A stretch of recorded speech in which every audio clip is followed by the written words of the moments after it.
Today's social studies target is I can use geographic tools to develop spatial thinking, standard 2. So today we are going to learn about the different tools for location. Okay, so mapping tools.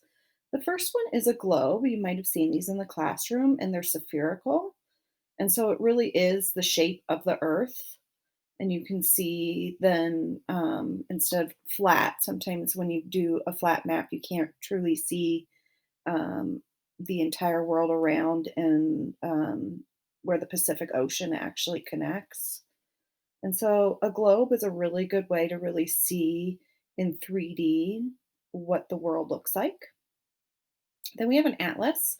An atlas is what you're going to be using a lot of in fourth and fifth grade, and it's a book of maps, and it goes a little bit deeper into different climates, and it goes into different physical features versus man-made features, which we're going to start to learn in third grade. And then we have some really cool electronic tools. One is maps, and so we've been using it electronically, but there are also maps a lot of the times in our classroom that we can pull down. And so a map is flat. So it's not 3D like this, but it's flat. And we've been working with maps a lot lately. And then we have something called GPS, which actually stands for Global Positioning System.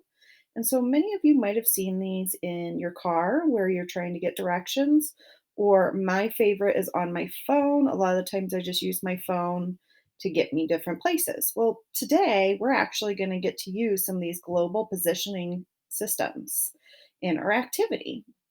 Okay, so there are many tools to show us where we are in the earth and a little bit more about the earth and our surroundings. Okay, so our activity today is we're going to pretty much use a GPS to find a urban, suburban, and rural communities and where we are in Colorado. Okay, so this is what you're going to do. You're going to make sure you're in your computer and you're going to go to the little waffle right here. You're going to click on it and you're going to go to My Drive right here. So it's that triangle. When you're in My Drive, you're going to click New. Oops. So you're going to click New. Maybe. Is it going to do it? Yep. And then you're going to come down to More. And then you're going to come over here to Google My Maps. And you're going to click on Google My Maps. And you just started a new presentation. So the very first thing you need to do to your presentation is you need to label it. And so just like the directions show, you're going to label it with your last name. Actually, you know what? I want you to do your first name. Nope. Keep it last name, and then you're going to say regions. Okay. So I'm going to click up here and I'm going to put my last name, and then I'm going to put a nice little dash, and I'm going to call it regions. And then you're going to add a description to let me know what this is about. Using GPS to locate regions. That's a description of what we're doing. And then I'm going to save it. Okay.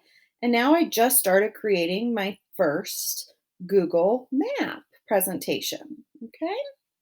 So the next thing we're going to do, oops, sorry. The next thing we're going to do is go to the next slide, and we're going to pin our school. So you're either putting in Parr Elementary or Weber Elementary.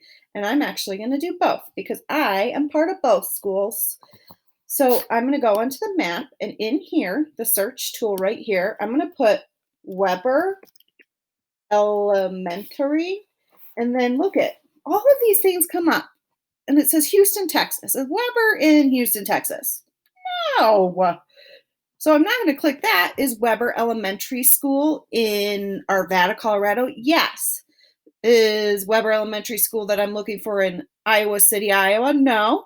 Totally have feel like that's very close to the town that I also feel like is my second home, but that's not what I'm looking for. I'm looking for Arvada, Colorado. So I'm going to click it, and it's going to show me there is Weber Elementary School. Well, what I'm going to do is I'm going to add it to my map by pin it to my map by pushing add to my map. Okay. And then I'm going to go look for the next elementary. And so now I'm going to look for Parr Elementary. And again, am I looking for North Glen? Perry's Pizzeria? No. Parr Preschool in Arvada? No. I'm looking for Parr Elementary, Arvada. There we go. And I found it, so I'm going to pin it. I'm going to add it to my map. And I just pinned it to my map. All right, the next thing I'm going to look for, is I'm going to look for the city of Arvada. So we found some items in Arvada. We're going to now look for a suburban area, and we know the area that we live in is suburban. So I'm going to pin Arvada. So this time, all I have to type in here is Arvada. Now look at, am I looking at the skate park in Arvada or a place that's not in Colorado? No, I'm looking for Arvada, Colorado, and I'm going to click on it. And then it shows me where Arvada, Colorado is, and I'm going to add it to my map. Okay, so I just pinned it to my map. Do you see all these cool things? So now I've pinned Weber, Parr, and Arvada. Okay, let's go find the next one. The next one I'm going to pin is an urban area. So the urban areas those big cities, and we found out earlier that Denver is an urban area. So we're going to find Denver, Colorado. So right here, I'm going to type in Denver. I want to look for Colorado. I'm not looking for the Denver Zoo or the aquarium or another place outside of Colorado. I'm looking for just Denver, Colorado today. So I'm going to click on it. There's Denver, Colorado. Okay. And I'm going to add it to my map. And I just pinned it to my map. Look at all these cool places that I'm pinning to my map. Okay. And then next, I'm going to pin a rural area.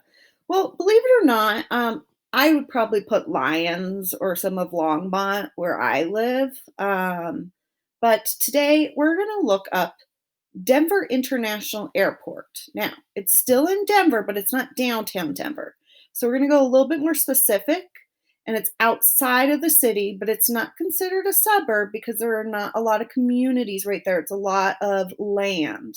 So even though we have an airport in a lot of other places in other states, their airports are not considered rural areas. Ours is considered a rural area because there's nothing really else out there. So we're going to look up Denver International Airport. Woo! So in here, I'm going to see if actually DIA works. There it is. Okay. But I'm not looking for DIA airport transportation. No. Nope. So using DIA, it actually doesn't work. So I actually have to put in Denver